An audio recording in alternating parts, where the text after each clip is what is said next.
Welcome back to Write Better Right Now and our discussion on plot. In my last video on plotting, I talked about packing your plot full of action by being mean to your character.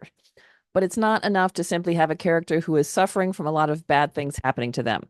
You want the right character for your plot and the right plot for your character. That means thinking about their goals and motivation, as well as the conflict keeping them from reaching their goals. So the goal is what they want or need. And I've added the word consciously here. I'll talk a little in the next video about want versus need because those can be different things. A character might think they need something in particular, but what they really need is different.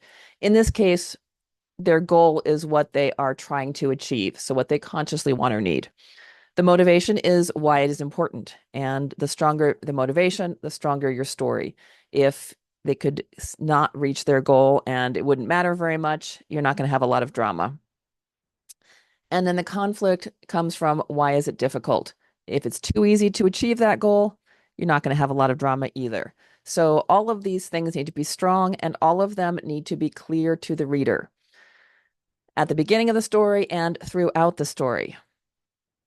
So you want to establish the initial goal, motivation, and conflict, and then you want to remind the reader of that as the story goes along.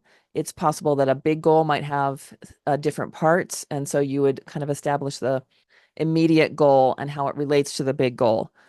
Or some characters might change over time in what they are trying to achieve. So in Star Wars, initially Luke just wants to become a pilot and have adventure, but he is held back in his farming town after his aunt and uncle die. He has nothing to keep him there.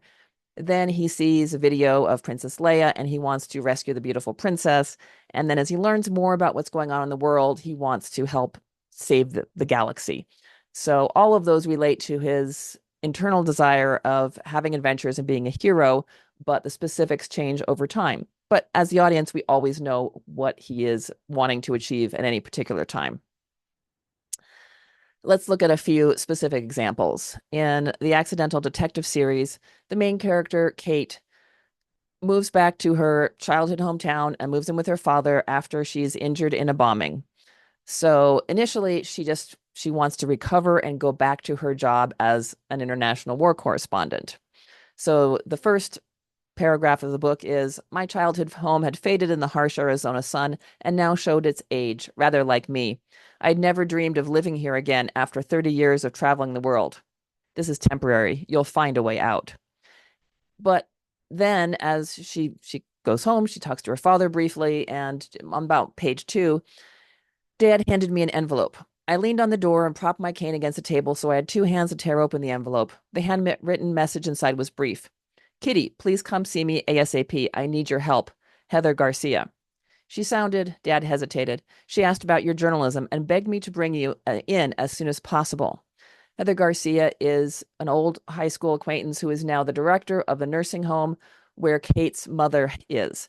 So initially, had it a little bit later that Kate finds out from Heather that there have been some deaths which were attributed to natural causes, but Heather is worried maybe something else is going on, and she asks Kate to investigate.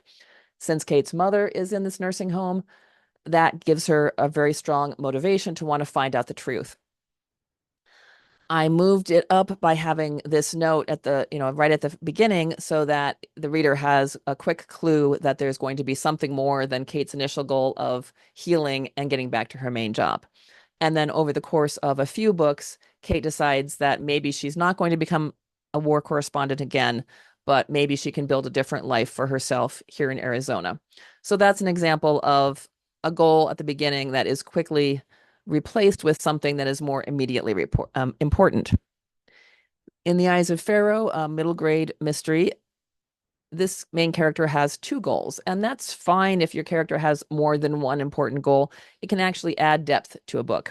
So her general goal is that she wants to win a contest so she can set herself up as a professional dancer, and she thinks that will secure her future. But then in the first chapter, her friend, who is a young soldier, says he has discovered a plot against Egypt.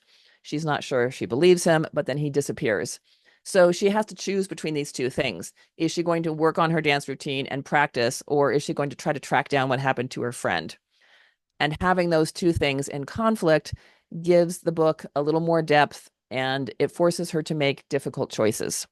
So you can have multiple goals, and of course, you might have more than one main character, and they might have conflicting goals. That can be a great way to add drama as long as both goals are important and you have strong motivation for, why they want to achieve that.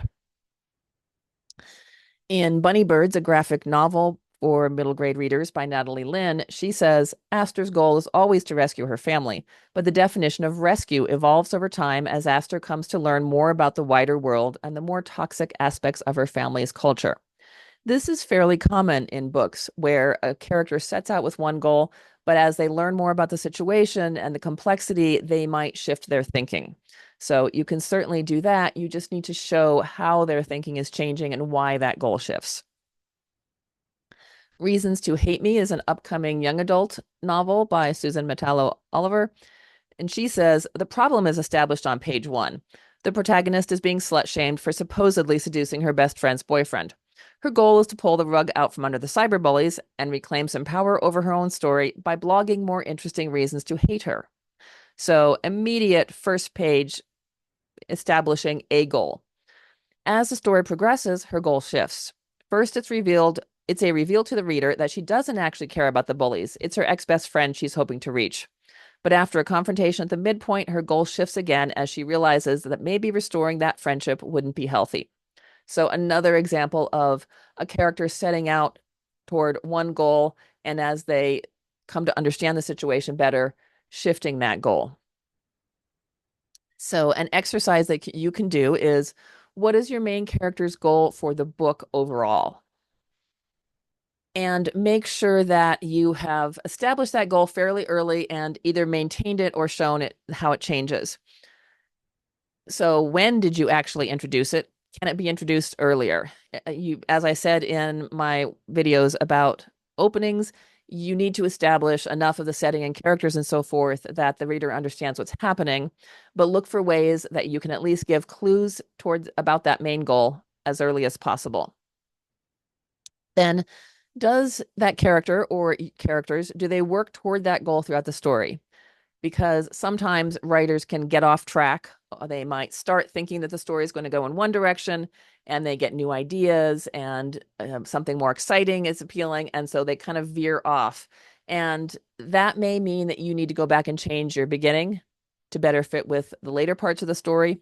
Or it may mean that your character has discovered a new goal and you just need to make sure that you're showing the reader why that character has changed goals. So if your characters change their goals as the story progresses, do you show why? Make sure it is on the page. Don't assume that readers will understand your character's thinking if you don't put it in words and show their thoughts. So that's very important to make sure that you establish the character's goal, motivation, and conflict early in the story, regularly throughout the story, and then have it come to a conclusion at the end. That's it for today. And next time I will go into more detail on motivation. And after that, we'll talk about conflict. Thanks for joining me today. And please let me know in the comments if you have questions or if there's particular topics you'd like me to go into in more detail.